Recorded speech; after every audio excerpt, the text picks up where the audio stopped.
On s'est dit que c'était une chance en fait, qu'elle allait peut-être pas se représenter deux fois, c'est une chance vraiment pour le territoire, il fallait la saisir.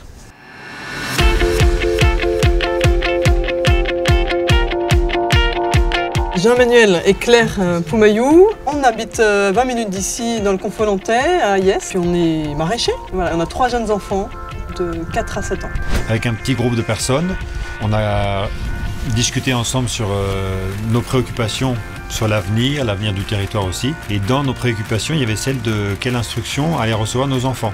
Pour les enfants du Confolentay, qui est un milieu rural, comment donner aussi une école qui leur permette de prendre confiance en eux et pas forcément de déserter la campagne, mais vraiment de s'investir dans leur territoire en étant fiers de leurs capacités, de leurs appétences, voilà, de leurs talents. Dans le petit groupe de réflexion, il y en avait un qui avait entendu parler d'Excellence Ruralité. C'est vrai qu'on a été assez séduit par la pédagogie, tout ce qu'il proposait. C'est en contactant donc Jean-Baptiste Noyac qui nous a dit que précisément il cherchait à fonder un deuxième établissement après le Cours Clovis et il nous a proposé d'y réfléchir. On s'est dit que c'était une chance en fait, qu'elle allait peut-être pas se représenter deux fois, c'est une chance vraiment pour le territoire, il fallait la saisir. On a été très bien accompagné par Paul-François Croisy. Pas à pas, les choses se sont faites en un an. Alors, les grandes étapes pour monter ce projet, ça a été d'abord de trouver d'autres personnes qui étaient partantes avec nous dans ce projet. Le projet leur a parlé. Toutes sont désintéressées, personne n'a d'enfants à caser dans un collège finalement. Oui, mais toutes se sont dit, mais moi, ce projet, il est généreux, il me plaît, il me parle. Si je peux apporter quelque chose à l'édifice, très humblement, je veux bien.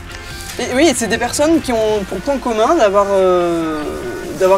l'intérêt du territoire comme motivation. Hein. C'était surtout le lieu qui est le point névralgique. Une fois qu'il a été réglé, le reste est allé assez vite et c'est comme ça qu'on a pu ouvrir en septembre d'après. À la fois, les choses sont venues finalement plus facilement que ce qu'on avait imaginé au départ et en même temps, il a fallu aller les chercher chacune. On est accompagné, enfin vraiment le réseau est super pour ça, on ne nous lâche pas dans la nature, on fait partie d'un ensemble, il faut vraiment compter les uns sur les autres, on est une équipe tous ensemble.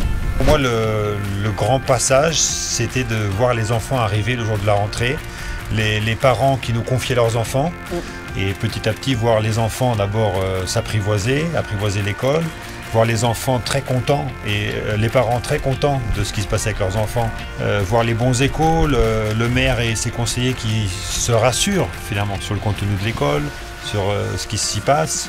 C'est tout un ensemble de petites joies. Bon, le jour de la première rentrée, c'est sûr que c'était beaucoup d'émotions de voir ça y est, c'était lancé, que le projet devenait concret.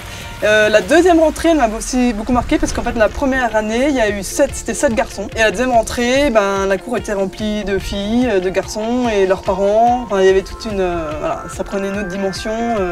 Et là, je me suis dit, waouh, c'est super, ça se développe.